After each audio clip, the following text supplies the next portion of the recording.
भगवान राम कहते हैं, सो परत्र दुख पावई, सिर धुन धुनि पछताए, काल ही कर्म ही ईश्वर ही मिथ्या दोष लगाए। वे कहते हैं कि जब शरीर तुम्हारा छूटेगा, भगत भजन नहीं करोगे, तो परलोक में जाकर दुख पाओगे, सिर धुन धुन करके पछताओगे और कहोगे क्या?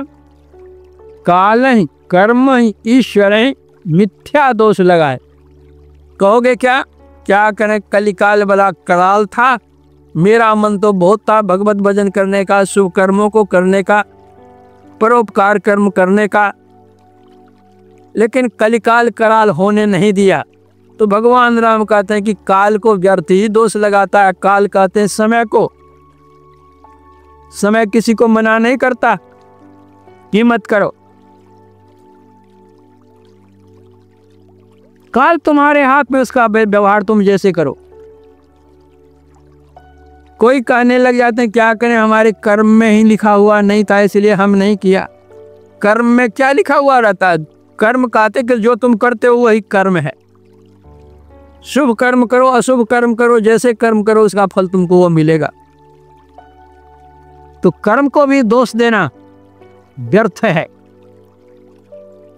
फिर भगवान राम कहते, कभी कभी कितने लोग ऐसा कहते हैं कि क्या करें, हमारा मन तो बहुत था भगवत भजन करने का, शुभ कर्मों को करने का, लेकिन परमात्मा की इच्छा ही नहीं हुई। परमात्मा की मौज के बिना तो एक पत्ता भी नहीं हिलता है। अगर उनकी कृपा हम पर हो जाती, एक पत्ता हिल जाता, तो क्या मैं शुभ कर्म नहीं करता? परमात्मा की मौज ही नहीं हुई। तो भगवान राम कहते यह भी व्यर्थ ही दोष देना है परमात्मा को। जब तुम पाप कर्म करने लगे थे तो परमात्मा का पत्ता हिल गया था, और जब शुभ कर्म करने चले तो परमात्मा का पत्ता स्थिर हो गया।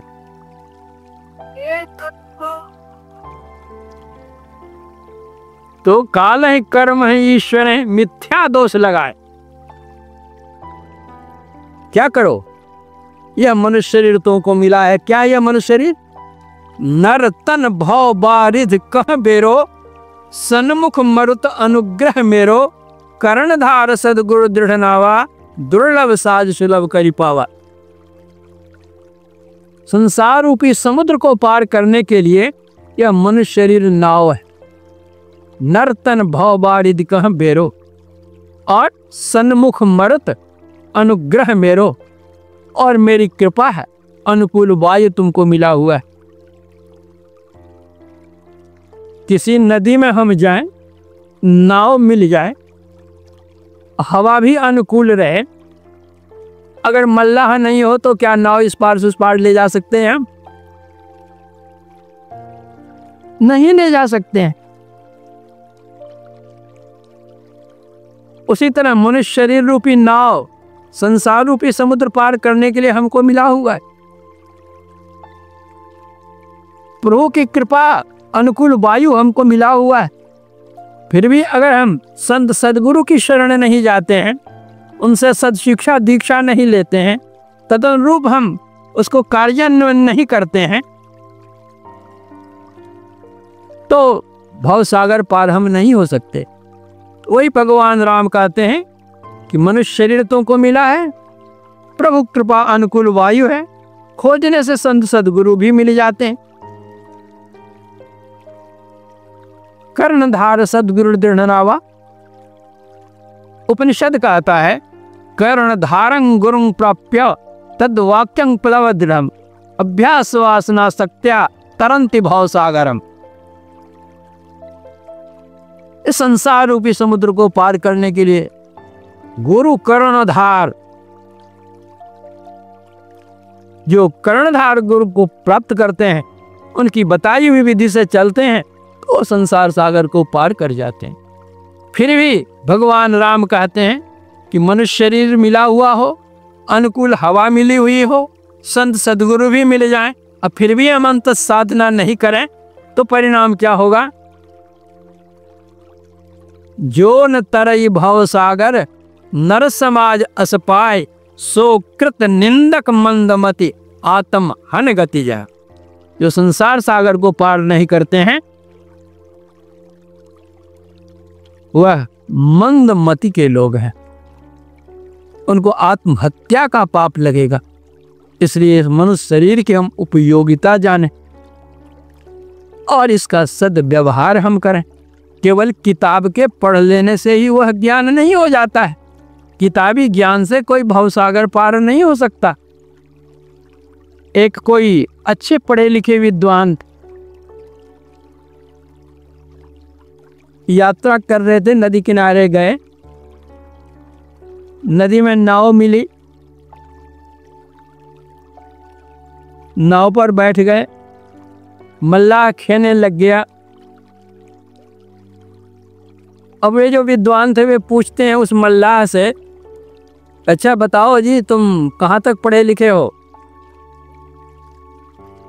मल्लाह ने कहा कि बाबू मैं कुछ पढ़ा लिखा नहीं हूँ। उस व्यक्ति ने कहा मैं वेद पढ़ा हूँ, शास्त्र पढ़ा हूँ, पुराण पढ़ा हूँ, उपनिषद पढ़ा हूँ, संतों की वाणियाँ पढ़ी हैं, व्याकरण पढ़ा है, तर्कशास्त्र पढ़ा है, नीति शास्त्र पढ़ा है, व्याकरण पढ़ा है, ये सब कुछ पढ़ा, तुम कुछ भी नहीं पढ़ा अभी तक। उसने कहा मैं तो कुछ जानता नहीं, मैं केवल नाव खेने जानता हूँ। तो उस विद्वान ने कहा कि तेरा 1/4 जीवन व्यर्थ का चला गया। नाव कुछ आगे बढ़ी, आधी नदी में नाव चली गई तो पूछता है कुछ भी नहीं पढ़े हो जी? उनका मैं तो कुछ नहीं पढ़ा हूँ, मेरे पिताजी नाव खेते थे, उन्होंने मुझे सिखा दिया है, मैं भी नाव खे रहा हूँ। पर देखते हो उस पार में हिरन सब इधर उधर उछल रहा था, कूद रहा था। अच्छा बतलाओ, जीव विज्ञान तो पढ़े हो? अगर जीव कहता है बेचारा कि जीव विज्ञान पढ़े लेते तो प्रोफेसर न बनते, हम पढ़ाते जाकर कॉलेज में, ये नाव क्यों चलाते? उनका जा तेरा हाफ जीवन तो साफ हो गया। फिर कुछ और आगे बढ़ी नाव, धीरे धीरे धीरे सूर्यास्त होकर के तारे सब निकलने लग गए। उनका अच्छा नक्षत्र विद्या जानते हो? तो मल्लाह ने कहा कि बाबू आप अपना भी माथा खराब करते, मेरा भी माथा खराब करते। अगर पढ़े लिखे रहते तो यही हालत हमारी होती, नाव खेते। अरे हम तो ये सब कुछ पढ़े हुए हैं जी। अच्छा देखो, नाव की भी विद्या मैं जानता हूँ। अगर पानी उधर से आवे तो चेहर इधर से देना, इधर से आवे तो लग्गा इधर से देना, अगर उधर की हवा हो तो इधर से पाल टांग देना, अगर ऐसा हो तो ऐसा कर देना, सब बतलाने लग गया। और किताबी विद्या केवल, कभी जीवन में नाव खेया नहीं था वो। अब नाव किनारे लगने पर है, कहते कुछ भी नहीं जानता हूँ, कुछ भी नहीं जानता। कह जा 3/4 जीवन तेरा बेकार का चला गया। हाँ अब क्या करें बाबू, अब कुछ और नाव बढ़ी है। अब होता क्या है, नाव के नीचे का एक तख्ता छूट गया, गिर गया नीचे पानी में, और पानी नाव में आने लग गया। और नाविक देखता है कि अब तो नाव में पानी आने लग गया, तो अब पूछता है कि बाबू सब विद्या तो आप जानते हैं, लेकिन तैरने की विद्या आप जानते हैं? उनका तैरने तो मैं नहीं जानता हूँ। तो मल्लाह ने कहा कि हमारा 3/4 जीवन नष्ट हो ही गया, 1/4 जो जीवन है उसी में मैं तैर करके पार हो जाता हूँ, और आप इसी नदी में रहिए, नदी नाव डूबने जा रही है।